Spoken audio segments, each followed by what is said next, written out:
एई तरकारी गोटे चमच चाखी नियंतु देखिबे चिकेन मटन खाइबा भूली जिवे। ढाबा रेस्टोरेंट रो तरकारी भी एई तरकारी आगरे फीका लागिबो। गोटे खास मसला आ गोटे खास ट्रिक रे आज आमे घरे बनेबा ढाबा स्टाइल रो कला चना मसला। एटी तरकारी रो टेक्सचर कलर देखि जानि परथुबे तरकारी केते डेलिशियस हेछि बोली। वीडियो को शेष पर्यंत देखंतु। रेसिपी पसंद आसले प्लीज वीडियो को लाइक करंतु, निश्चय गोटे शेयर करंतु। चैनल ले नुआ थिले प्लीज चैनल को सब्सक्राइब करंतु आउ फेसबुक पेज को निहांती फॉलो करंतु। जय जगन्नाथ। मो सस्मिता आपण समस्त को स्वागत करुच्ची सस्मिता स्टार किचन को। चलंतु बनेबा स्टार्ट करिबा। आजिर तरकारी पई एठी मु गोटे कप बा 200 ग्राम रो कला चना नेची। कला चना बा बुट आपण माने जाहा कहउतबे। एई कला चना को मु राति सारा पानी रे बतुरे निथिली। निश्चय भाबरे 7 रु 8 घंटा बतुरे नेबे। चना एमिति बतुरिबा दरकार। चना बतुरी जिबा परे 2-3 थर पानी रे भलो भाबरे धोई नबा, तापरे कुकर रे दबा। एबे चना रे हमें पानी दबा। पानी केते दबा? चना बुडी ता ऊपर को 1 इंच रु 1.5 इंच रहिबो सेतिकी पानी दबा। अधिक पानी देले चना बेसी सिझी जिवो, कम पानी देले चना भलो भाबरे सिझी परिबो नाही। तरकारी बनेबा पई एटा होची प्रथम टिप्स। एबे चना को देखि स्वाद अनुसार लुण दबा, अधा छोट चामच रु भी कम हळदी गुंड दबा, अल्प काश्मीरी लंका गुंड दबा। चना सिझी सारिबा परे साधारणतः कला देखा जाय थाए। अल्प लंका गुंड देले तरकारी कला देखा जिवो नाही। एबे एई चना सहित गोटे तेजपत्र, छोट खंडे दालचीनी, गोटे बड़ अलैच को टिके छेचिकी देबे, बहुत बढ़िया बास्ना आसीबो। जदि बड़ अलैच नथिबो 2टी गुजराती देई परिबे। गोटे चक्र फूल रु अधा देबे, फूल देबे नाही। एई सब गरम मसला देई चना सिझेइले चना रे बहुत बढ़िया बास्ना आसे। साधारणतः ढाबा रे एमिति बना जाय थाए। एबे चना रे अल्प तेल दबा। तेल देले कुकर रे हळदी दाग लागि न थाए। एई सब छोट छोट टिप्स आपण माने फॉलो करिवे। एबे गैस उपरे हाई फ्लेम रे गोटे हुइसिल आसीबा पई छाडिबा। हाई फ्लेम रे गोटे हुइसिल आसला परे गैस रो फ्लेम पूरा लो रखी लो फ्लेम रे आउ 2टी हुइसिल आसीबा पई छाडिबा। जम्मा बेसी हुइसिल देबे नाही, चना बेसी सिझी जिवो। लो फ्लेम रे 2टी हुइसिल आसला परे बाहरु कने प्रेशर रिलीज हेबा पई छाडिबा। सेपटे तरकारी पई मसला बनेबा। एठी मु बड़ साइज रो 6टी रसुण नेची। आपण छोट रसुण नउथिले 10-12टी रसुण नेबे। आधा इंच रो अदा, गोटे कंचा लंका। अदा रसुण कंचा लंका को आमे भलो भाबरे छेची नबा। सबु बेले तरकारी रे फ्रेश अदा रसुण छेचिकी देबे। तरकारी रो बास्ना टेस्ट बहुत बढ़िया आसीबो। पाखापाखी 2 चामच अदा रसुण छेचा हम रेडी हैला। एपटे प्रेशर रिलीज होला परे चना को चेक करिबा। चना देखंतु गोटा गोटा अछि किंतु भलो भाबरे सिझी जाईची। गरम अछि मु भलो भाबरे धरि पार नाही। चना एमिति सिझिबा दरकार। चना भलो भाबरे सिझी जाईथिबो किंतु गोटा गोटा थिबो। चना घांटी गले तरकारी रे खाइबा पई भल लागिबो नाही। एबे आमे देइथिबा गोटा गरम मसला गुडी को बाहर कर दबा। गरम मसला रो बास्ना तरकारी रे आसी जाईची आउ दरकार नाही। आपण चाहिले रखि परिबे। एबे सिझा चना रु 2 चामच सिझा चना गोटे प्लेट रे रखिबा, परे व्यवहार करिबा। देखंतु अल्प काश्मीरी लंका गुंड देइथिले बोली चना जम्मा कला देखा जाउ नाही। एबे चलंतु तरकारी बनेबा स्टार्ट करिबा। कढ़ाई को भलो भाबरे गरम करी 2 रु 3 चामच तेल दबा। तेल आपण हिसाब रे आपण कम बेसी करी देई परिबे। तेल गरम हो जिबा परे आधा छोट चामच जीरा दबा। जीरा भलो भाबरे फुटी जिबा परे आमे गोटे बड़ साइज रो पियाज दबा। पियाज टिके अधिक देबे। एमिति छोट छोट करी काटिकी देबे। ग्रेवी बहलिया हि जिवो। गैस रो फ्लेम लो मीडियम रखी पियाज को लाल कलर हैला पर्यंत भाजिबा। पियाज भाजिबा भितरे सेपटे तरकारी पई आउ गोटे मसला बनेबा। ग्राइंडर जार नबा। 2टी मीडियम साइज रो टमाटो दबा। एई टमाटो सहित आमे बळका रखिथिबा सिझा चना को देई बाटी आनिबा। साधारणतः चना तरकारी रे चना अलगा थाए, झोल अलगा थाए। सेमिति तरकारी खाइबा पई भल लागे नाही। एमिति चना को बाटिकी देले तरकारी रो झोल बहलिया हि जिवो।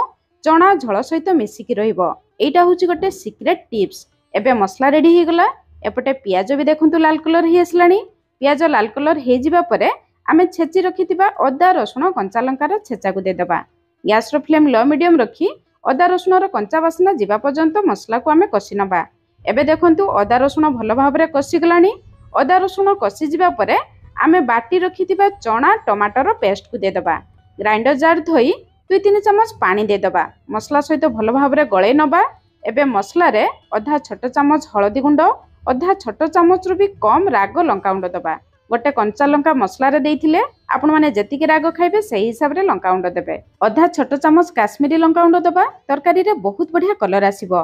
ଏହା ଛଡ଼ା ପରେ ଆମେ ତରକାରୀ ପାଇଁ ଗୋଟେ ଖାସ୍ ମସଲା ଦେବା, ଯାହା ପାଇଁ ତରକାରୀର ଟେଷ୍ଟ ଆହୁରି ବଢ଼ିଯିବ।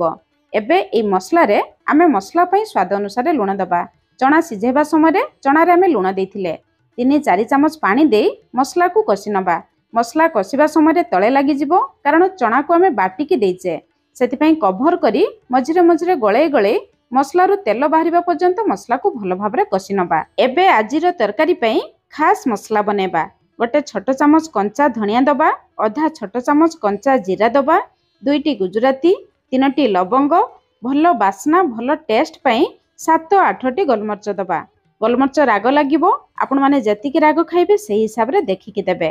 ଏତିକି ଗରମ ମସଲା ଛଡ଼ା ଯଦି ଆପଣମାନଙ୍କ ପାଖରେ ଜାଇ ଫୁଲ ଥିବ ଅଳ୍ପ ଦେବେ, ଦେଖିବେ ବହୁତ ବଢ଼ିଆ ବାସ୍ନା ଆସିବ। ଗ୍ୟାସର ଫ୍ଲେମ୍ ଲୋ ମିଡ଼ିୟମ ରଖି ମସଲାକୁ 2 ମିନିଟ୍ ପର୍ଯ୍ୟନ୍ତ ହାଲକା ଭାଜିବା। ମସଲାକୁ ବେଶୀ ପୋଡ଼ିବେ ନାହିଁ। ମସଲା ଭାଜିଯିବା ପରେ ବାହାରକୁ ଆଣି ଥଣ୍ଡା ହେବା ପାଇଁ ଛାଡ଼ିବା। ଥଣ୍ଡା ହେଲା ପରେ ମସଲାକୁ ଆମେ ଗୁଣ୍ଡ କରି ଆଣିବା। ପାଖାପାଖି 2 ଚାମଚ ମସଲା ଆମ ରେଡ଼ି ହେଲା। ଆଜିର ତରକାରୀ ପାଇଁ ଏଇଟା ହେଉଛି ସ୍ପେଶିଆଲ ମସଲା। ଅଦା ରସୁଣ ମସଲା ଛଡ଼ା ଆଜିର ତରକାରୀ ପାଇଁ ଆମକୁ ଏତିକି ମସଲା ଦରକାର। ଏପଟେ ଚାଲନ୍ତୁ ମସଲାକୁ ଚେକ୍ କରିବା।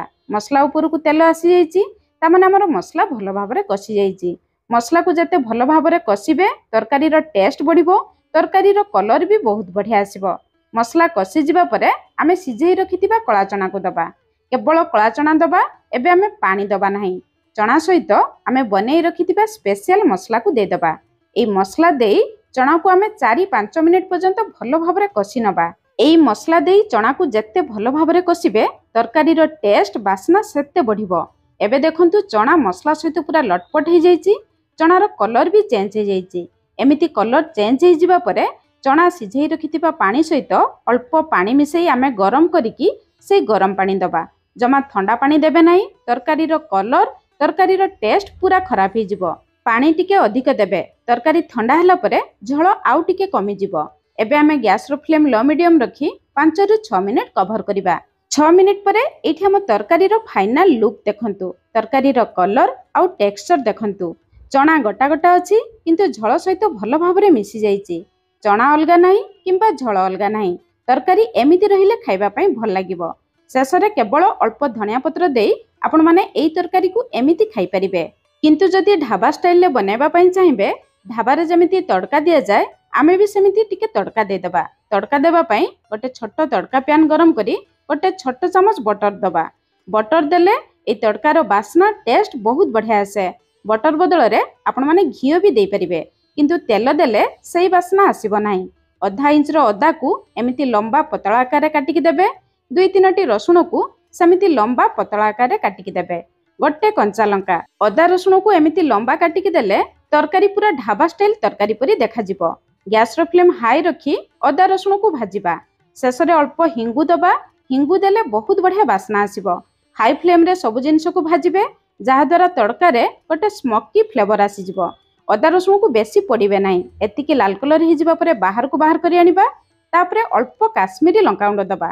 ଅଳ୍ପ କାଶ୍ମୀରୀ ଲଙ୍କାଗୁଣ୍ଡ ଦେଲେ ତଡ଼କାରେ ବହୁତ ବଢ଼ିଆ କଲର୍ ଆସିବ।